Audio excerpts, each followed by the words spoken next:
एक समय की बात है, रैदास जी महाराज का जब जन्म हुआ था तो रामानुज आचार्य जी ने उनको दीक्षा दी।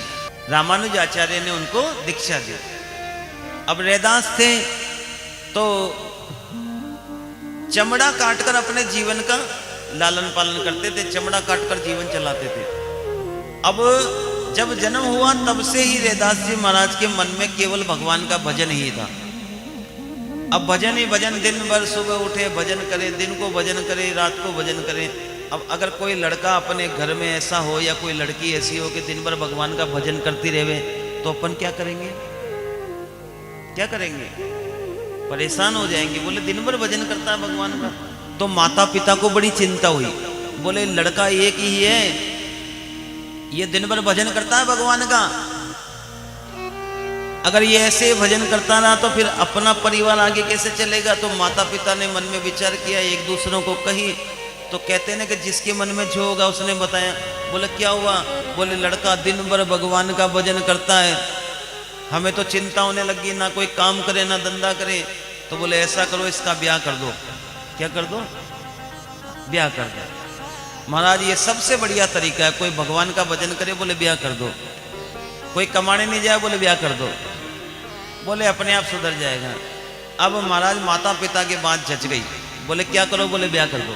ठीक है भाई, शादी कर दो। माता पिता ने एक सुंदर लड़की देखी, लड़की देखकर उनका विवाह कर दिया। अब विवाह किया, उसी दिन कह दिया कि भैया देख तेरी शादी हमने कर दी, अब तू तेरी पत्नी को ले और यहां से जा, कमा और खा, कमा और खा। रैदास जी महाराज अपनी पत्नी को लेकर अपने घर के पिछवाड़े में नीम के पेड़ के नीचे जाके बैठ गए। नीम के पेड़ के नीचे जाके बैठ गए। अब महाराज विवाह हुआ। विवाह हुआ तो सारी व्यवस्थाएं होती है, लेकिन रैदास जी महाराज पीछे पेड़ के पीछे बैठ गए और उन्होंने भगवान का भजन करना प्रारंभ कर दिया। कहते हैं कि बोले अगर व्यक्ति के मन में अगर भगवान का भाव है तो उसके सारे कार्य सफल हो जाते हैं, और अगर मन में भाव नहीं है तो कोई कार्य सफल नहीं होते। महाराज रैदास जी महाराज भगवान का भजन करना प्रारंभ किया तो भगवान की ऐसी कृपा कि रैदास जी महाराज को धर्मपत्नी भी ऐसी मिली जो भगवान का भजन करने लग गई। अब महाराज राम मिलाए जोड़ी, राम मिलाए जोड़ी, छोड़ो बेकार की माता फोड़ी, है ना? आगे आपको पता है इसलिए मैंने लाइन बदल दी है। अब दोनों एक जैसे हो गए महाराज। अब खूब भगवान का भजन करे, खूब भगवान का भजन करे दोनों जने। अब धीरे धीरे धीरे धीरे महीना, 2 महीना, 3 महीना, 4 महीना, 6 महीने, साल भर निकल गया, 2 साल निकल गए। घर वालों ने सोचा, बोले इसकी शादी भी कर दी, लेकिन ये तो है वहीं के वहीं, जहां थे वहीं के वहीं। बोले शादी करने से भी कोई फर्क नहीं पड़ा। अब रैदास जी महाराज दिन भर जूता काटे और जूता काटकर जो मजदूरी उनको मिले उसी से दोनों पति पत्नी खाए पिए और आनंद से अपना जीवन चलाए। अब एक नियम पकड़ लिया कि कोई भी संत आए तो संतों की सेवा करें। अब संतों की सेवा कर रहे हैं, 2 साल 3 साल निकल गए, लेकिन अपने लिए कोई झोपड़ा कुछ नहीं, उसी पेड़ के नीचे रह रहे हैं, सर्दी गर्मी बरसात उसी पेड़ के नीचे जीवन यापन। एक दिन प्रातः काल का समय था, रैदास जी महाराज भ्रमण के लिए गए सुबह सुबह। तो भ्रमण करके जब लौट रहे थे तो लौटते समय एक ठाकुर जी की छोटी सी मूर्ति मिल गई। क्या मिल गई? ठाकुर जी की छोटी सी मूर्ति मिल गई।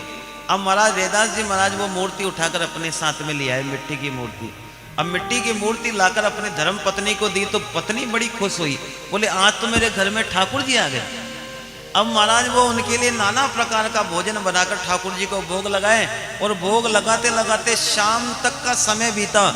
और शाम होते होते घरवाली ने कह दिया कि मेरे ठाकुर जी पेड़ के नीचे नहीं रहेंगे, मेरे ठाकुर जी पेड़ के नीचे नहीं रहेंगे। तो बोले क्या करें? बोले एक झोपड़ा बनाओ, छोटा सा ही बना दो।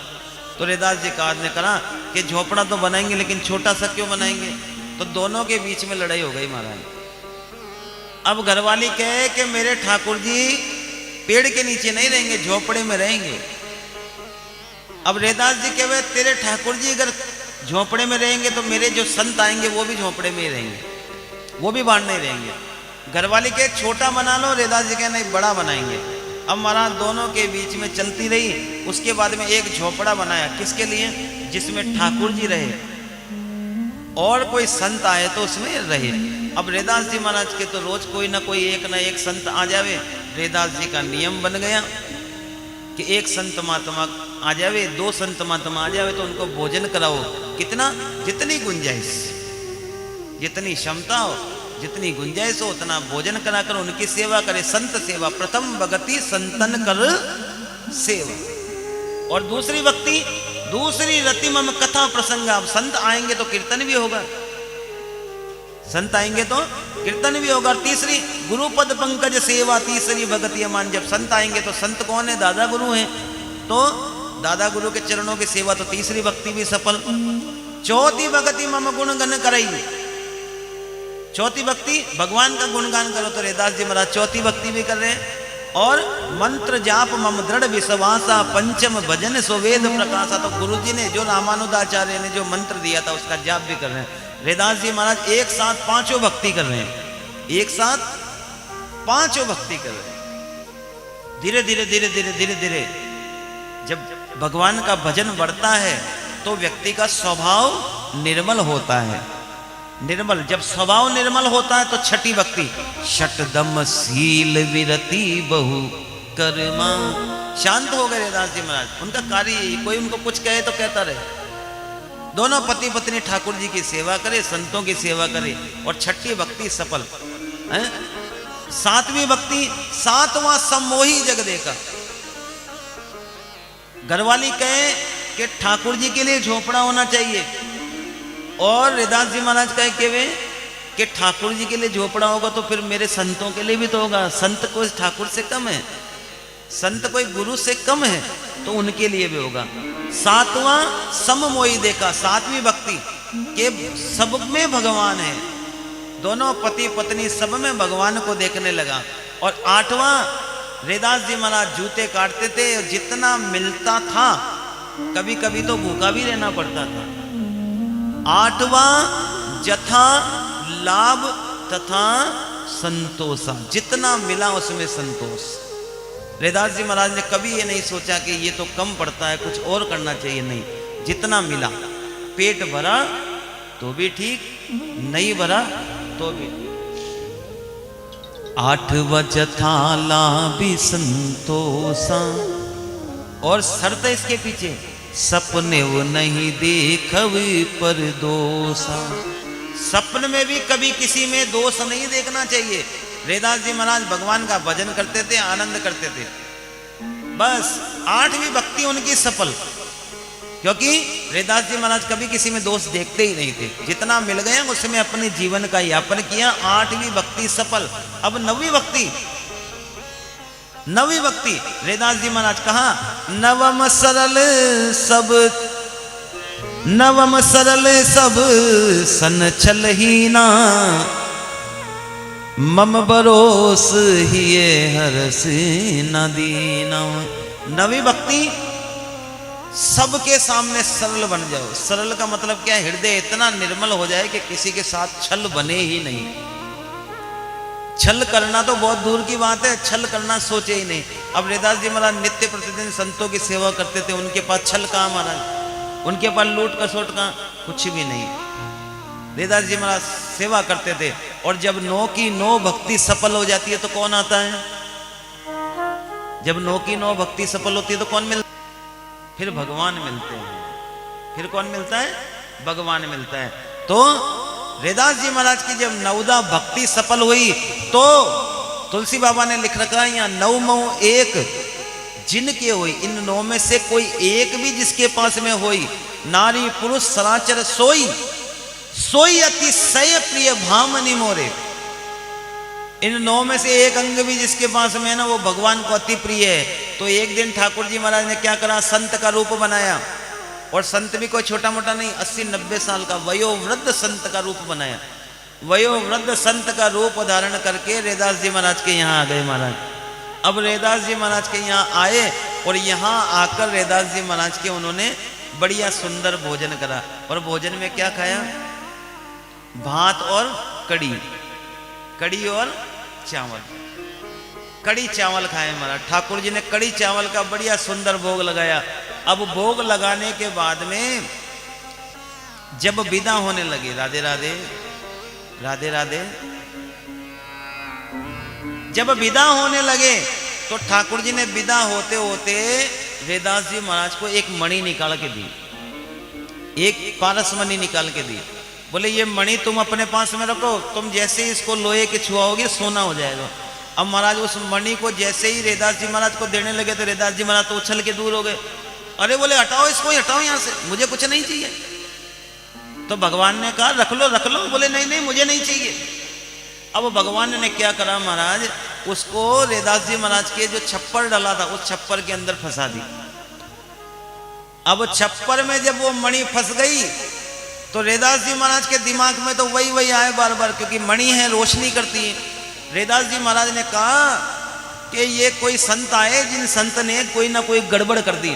तो रेदास जी महाराज ने अपने घर का एक वो पकड़ने का होता ना, क्या कहते हैं उसको, मारवाड़ी में क्या, चीपियो, हाँ, उससे पकड़ा और पकड़कर उसको कहां फेंक के आए, नदी में, नदी में फेंक के आए। अब महाराज नदी में फेंक के आ गए, तब रेदास जी महाराज को शांति हुई। अब रेदास जी महाराज ने सोचा कि चलो ये तो पीछा छूटा, लेकिन भगवान पीछा छोड़ने वाले हैं क्या? भगवान पीछा छोड़ देंगे? भगवान नहीं छोड़ेंगे पीछा। अब रेदास जी ने मणि तो फेंक दी। अब रेदास जी महाराज नित्य प्रतिदिन ठाकुर जी को सुबह सुबह उठावे, नहलावे धुलावे, तो वहां पर जैसे ही ठाकुर जी को उठावे तो सोने की एक मुद्रिका आ जाए। अब रेदास जी महाराज सुबह सुबह उसको चिमटे से उठावे, माटी की एक हांडी में डाले और उस हांडी को ले जाकर नदी में फेंक के आवे। अब एक दिन, दो दिन, तीन दिन तो फेंक दी महाराज, घर में इतनी हांडी भी तो हो। रेदास जी तो बेचारे जैसे तैसे तो काम चलावे। रेदास जी महाराज दुखी हो गए। अब महाराज 2-4 दिन तक तो ये क्रम चला, फिर आ गया उनको क्रोध। अब क्रोध में आकर रेदास जी महाराज ने ठाकुर जी की पूजा करना बंद कर दिया। तो घर वाले ने पूछा क्या हुआ, आज भगवान को नहीं निलाऊंगा? बोले नहीं निलाना। बोले क्यों? बोले भगवान लालच देते हैं। भगवान क्या करते हैं? लालच देते हैं। बोले रोज मेरे घर में सांप आ जाता है, रोज मेरे घर में सांप आ जाए। तो घरवाली ने पूछा कौन सा सांप? बोले भगवान को छेड़ूं और सोने की असरफी। भगवान को जैसे ही हिलाया सोने की असरफी रोज रोज घर में आए, मैं कितनी फेंकने जाऊं? तो इसलिए आज से अपने ठाकुर जी को हाथ ही नहीं लगाना। अब महाराज ठाकुर जी को हाथ नहीं लगावे तो निलावे कौन? अब थोड़ी थोड़ी अक्कल ठिकाने आई ठाकुर जी की। अब निलावे कौन और भोजन करावे कौन? अब जब भूख लगी तो ठाकुर जी वापिस वयोवृद्ध का रूप धारण करके उसी के घर में आ गए। बाहर से आवाज लगाई, भैया सीताराम। रेदास जी ने सोचा कोई संत महात्मा है, तो दौड़कर जाकर देखा कि बोले हाँ महात्मा जी हैं। अब महात्मा जी को देखकर रेदास जी महाराज ने कहा, अरे कि महात्मा जी आइए, आप तो वही वयोवृद्ध महात्मा जी है जो मणि देके गए थे। बड़ा सत्कार किया, बड़ा सत्कार करके कहा महात्मा जी ने कि भैया अगर बुरा ना मानो तो एक बात कहें। बोले हाँ। बोले 3-4 दिन हो गए भोजन नहीं किया, बड़ी भूख लगी है, अगर भोजन करा दो तो रेदास जी ने कहा, बोले महाराज भोजन तो बहुत करा दूं मैं आपको, लेकिन करूं क्या, करूं क्या मैं? मेरे एक समस्या बड़ी फंसी है। बोले क्या? बोले मेरे ठाकुर जी को छूते ही पैसे निकलते हैं, जो ही ठाकुर जी को छू सोने की असर भी आती है। तो मैंने तो ठाकुर जी को भोग लगाना ही बंद कर दिया। अब ठाकुर को भोग ना लगे तो हमको भोग कहां से लगे? तो रेदास जी ने कहा मैं, बोले नहीं नहीं नहीं नहीं। फिर संत ने समझाया, रेदास जी महाराज ने सुंदर भोजन बनवाया कि वही बनाना कड़ी और चावल। ठाकुर जी को सबसे ज्यादा प्रिय कड़ी चावल, वही बनाओ महाराज। कड़ी चावल बनाए, भोग भगवान को लगाया। लगाने के बाद में जाते जाते भगवान ने वयोवृद्ध में भगवान ने अपना असली स्वरूप दिखाया रेदास जी महाराज को। रेदास जी महाराज ने चरणों में दंडोत प्रणाम किया, प्रभु आप मेरे घर में आए। फिर भगवान ने कहा, रेदास नौ मऊ एक जिनके होई, नारी पुरुष सदाचर सोई। हे रेदास तुम्हारी भक्ति सफल हुई, मैं तुम्हारे घर आ गया।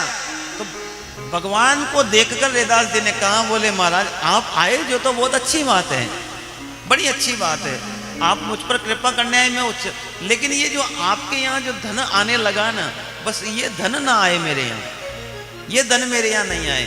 भगवान ने कहा रेदास ये तुम्हारा नहीं है, ये धन तुम्हारा नहीं है, ये तो रोज आएगा और 5 गुना आएगा, ये रोज आएगा।